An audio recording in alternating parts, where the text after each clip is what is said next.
Hello, Jeff with Integration Controls again, here in Fleischman and Dallas in the Marvel room. So in the previous videos, we had the orientation video that showed you the different components of the room, and then the last video we showed you how to actually turn it on to something.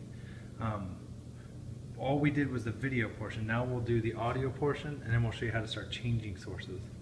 So right now, we have the room on, and I'll show you how we see. Well, we think we know what it's on to, but let's double check. So you can go here to audio video sources, and you go ahead and say, well, I want to see what I'm watching. So you press the video wall layout.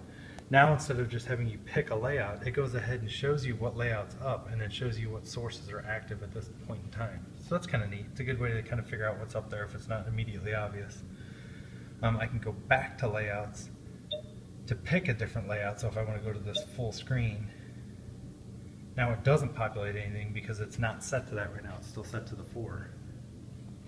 I'm going to say, okay, now I want the satellite to be spread across all 4 screens. And I hit go. Now the satellite's spread across all 4 screens. Now this is where the video is switching separately from audio. Let's say I want to hear it now. So this is where we go in, and we can do it one of 2 ways. The most intuitive way would be like, well, I want to hear what's right there. So I put this button here on the desktop that says set video while audio, which means I hit it and it says I only have one choice because there's one. I just tap that. I don't know if you can hear it, but now the room sound's actually on. Okay, we'll turn it up a little bit. So now we're actually listening to the satellite. Now if I go back into my video wall, again, it's always under audio video sources, hit video wall layout, and it's going to go back to this because this is my current layout. Let's go back to that 4 screen, and we'll say satellite. We'll go ahead and drop the Blu-ray in there, and then 2 left PCs, which is the left of the PC1 and PC2. That's always the one that has the Windows taskbar. That's why I kind of default to that if I'm only going to do one.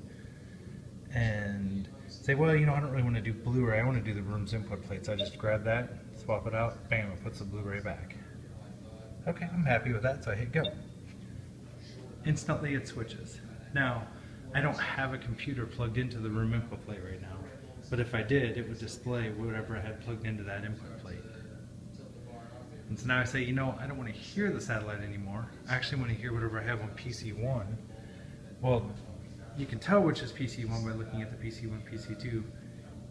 And I can actually say, well, audio video sources, and I want to listen to PC room 1, or as I said before, the kind of more intuitive way is just to say, well, set video while audio.